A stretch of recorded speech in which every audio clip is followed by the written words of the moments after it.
Barry Bonds was indicted on Thursday, and it'll be exactly 2 weeks before he has to appear before a federal judge. But this is just the very beginning of Bonds' long journey through the federal court system. Have a look. The first step, on December 7th, the judge will read him 4 perjury charges, 1 count of obstruction of justice, and then he'll enter a plea, which will most likely be not guilty.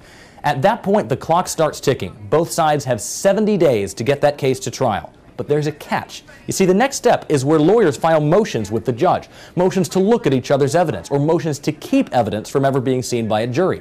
And with each one of those motions, the clock gets put on pause. The clock will also pause if the lawyers have other cases to attend to, or if the judge deems the case to be complex.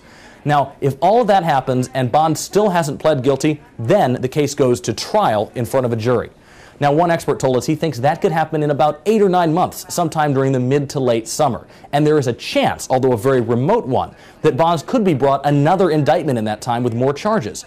But remember, Bonds has immunity from testifying in the Balco case, so he can't be charged with using steroids. He can only be charged with lying about it.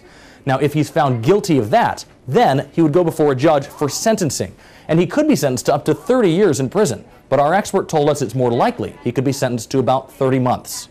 Jonathan Bloom, KRON 4 News.